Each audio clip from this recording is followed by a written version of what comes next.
नमस्कार मंडळी, मी DL मोहिते, कृषी अधिकारी, महाराष्ट्र शासन. या हंगामातला सर्वात महत्त्वाचा दिवस कोणता? पेरणीचा दिवस. पेरणीच्या दिवशी कोणती कामे करायची? चला पाहूया. पेरणीच्या आधी करावयाचं सर्वात महत्त्वाचं काम म्हणजे बीज प्रक्रिया. आपण बाळाला जन्मानंतर लस देतो का? रोगप्रतिकारशक्ती वाढावी म्हणून. तसंच आपल्या बियाण्याचंही लसीकरण केलं पाहिजे. आता बियाण्याचं लसीकरण म्हणजे काय? बीज प्रक्रिया. बीज प्रक्रिया केली नाही तर बुरशीजन्य रोग, किडींचा प्रादुर्भाव सुरुवातीपासूनच होतो.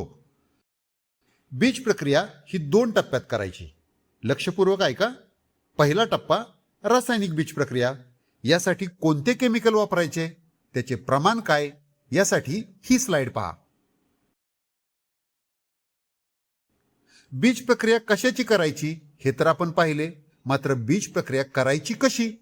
सोपं आहे. पहिली पायरी, ताडपत्रीवर बियाणं पसरून घ्या. दुसरी पायरी, स्प्रे पंपाने त्यावर हलके पाणी फवारून त्यावर बीज प्रक्रियेचे केमिकल समप्रमाणात टाका. तिसरी पायरी, हात न लावता बियाणे चांगले घुसळून घ्या.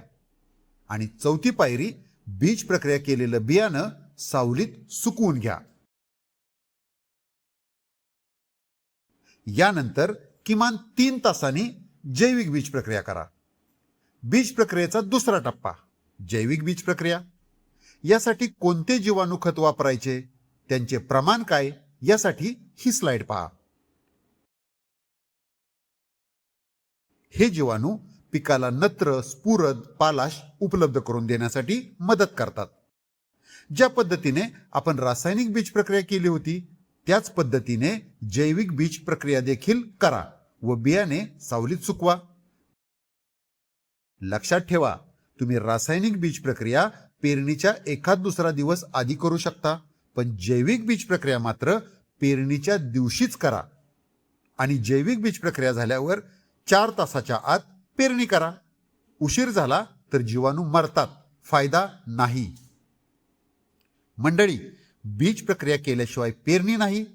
आधी रासायनिक, मग जैविक, मग 4 तासात पेरणी. हा क्रम नक्की पाळा.